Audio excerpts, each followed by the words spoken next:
Hello everyone, welcome to Conscious Manifestation Experiment, where we talk about topics that will take your manifestation game to a whole another level. This is the first episode.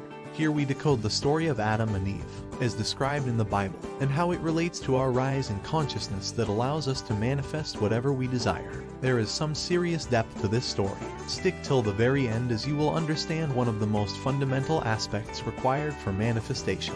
If you like to know and learn more about manifestations, make sure to subscribe to this channel and hit the notification icon so that you never miss a video. Now let's get to the story of Adam and Eve. Neville Goddard said that the stories in the Bible are not literal. They are acts that are played within human consciousness. And the story of Adam and Eve is very much the same. Let's do a quick review of the story as described in the Bible. Then we will talk about the symbolic meanings behind them. It tells us that God at first created Adam. Then he created Eve from Adam. Then both of them were allowed to live in the Garden of Eden, where they were allowed to eat from any tree they would like except the tree of knowledge of good and evil. In the Garden of Eden, Adam and Eve were living peacefully and harmoniously with other creations of God. They had no hardship. They were allowed to eat from all the trees in the garden except the trees located at the center. Now, a mysterious snake appears who is Satan. He convinces Eve to eat the fruit. Then Eve gives Adam to eat the fruit. After Adam eats it, they both become aware that they are naked, and they become ashamed. Then they try to hide from God, and when God calls them, Adam and Eve respond by saying that they were hiding from God since they realized they were naked and felt ashamed. God asks them, "How did you realize you were naked? You did not eat from the tree of knowledge of good and evil, did you?" So God becomes upset. He begins to declare the punishments that humans would have to suffer due to Adam and Eve failing to follow his instructions. He speaks about the hardships men will have to face in their lives. He then clothes Adam and Eve's skin and banishes them from the Garden of Eden. God mentions that the new place where they will live will have a cursed ground. The ground will bear growth of unwanted things such as thorns. God then prohibits Adam and Eve to eat from the tree of life, which would have granted men immortality. God mentions that the prohibition is due to men having become like God and having the ability to judge between good and evil. Why is this story not to be taken literally? Firstly, snakes don't speak. Then Adam and Eve felt naked after eating from the tree, but they never had clothes before. Oh, they did not even have bodies before. God creates clothes of skin after finding out they ate from the tree of knowledge. And the story is a bit sexist too, depicting the woman as a reckless character who is prone to temptation. Also, why is God so worried about humans' ability to judge between good and evil? Out of all powers of God, the ability to judge between good and evil made humans like God. It doesn't make sense unless you have found the symbolic meaning behind the story.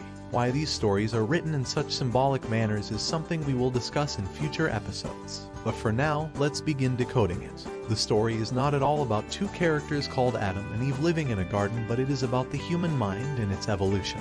We are not talking solely about the physical brain, although it is part of it. We are talking about our consciousness, the aspect of us that allows us to be aware. This overall consciousness here is symbolized by the garden. At first, God creates Adam, which is the masculine aspect of our minds. It is our will. It is our ability to direct our thoughts and energy at whichever directions we choose. It is our conscious mind. Then out of Adam was created Eve, which is the feminine part of our mind.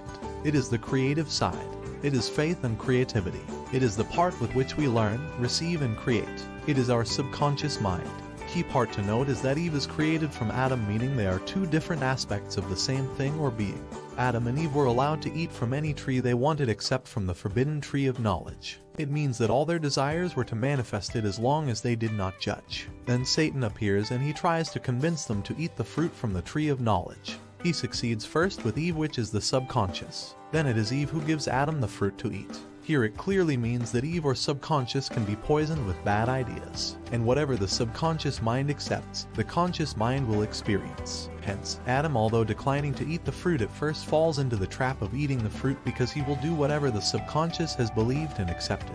Next part. Once they have eaten the fruit from the tree of knowledge of good and evil, they realize they were naked.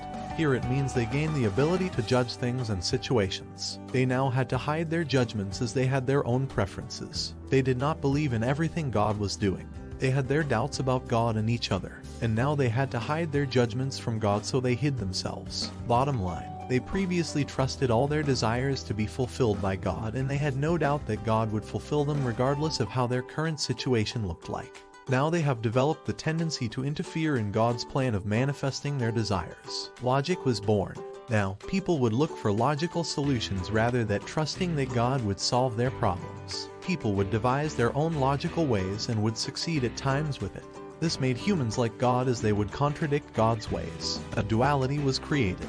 Humans turning into beings who are made in the image of God was a curse in this story. It was a curse because we would want to have our ways that are separate from God.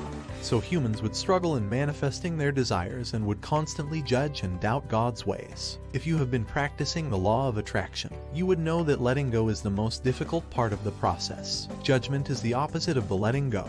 It is due to our ability to judge that we have trouble trusting the process, and often ruin our manifestations. In the next part of the story, God tells all the consequences man will face because of his sin.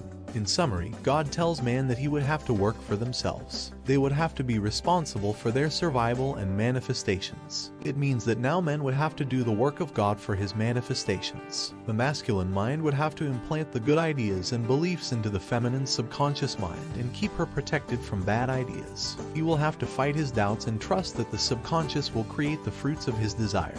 But he must also be aware that the subconscious can easily pick up bad ideas, just the way she did when Satan came and spoke to her.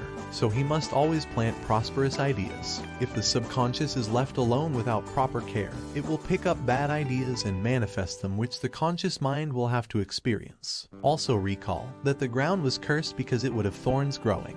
It means that humans will have unwanted things growing in their consciousness. So, just the way we get rid of thorns from our gardens, we need to do the same in our consciousness. Clear our negative thoughts from our minds before it manifests into our realities. Next, the Bible talks about God creating clothes of skin for Adam and Eve. This shows that humans initially were not living in 3D reality. They were pure consciousness and did not have 3D bodies. After developing judgment, they get put into the third dimension. And it makes total sense, because you can have judgment only in the third dimension, where you experience time locally. In higher dimensions, you experience all time at the same time.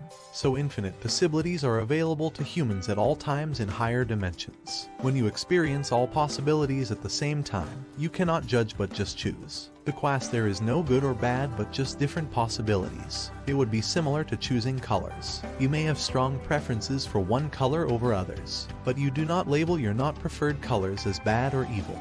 There is usually no judgment in the heart for just the color itself, unless you have some bad memory attached to the color. Final part of the story mentions that God decides to prohibit humans from eating from the tree of life, which is supposed to give humans immortality. He does this out of mercy. You see, we could have had better and instantaneous manifestations if we were living in the dimension of God.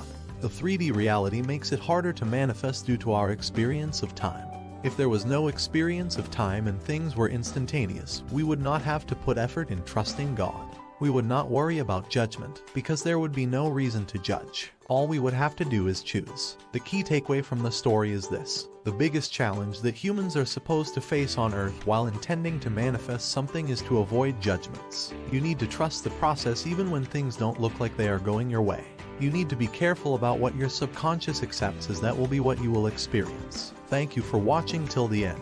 Please leave a comment and let me know your thoughts about this video. I have studied the law of attraction for over 13 years. This channel will have a lot more ideas coming that will equip you with very unique tools that will help you manifest your desires. Make sure you subscribe to this channel and hit notification icon to stay up to date. Until next time, happy manifesting.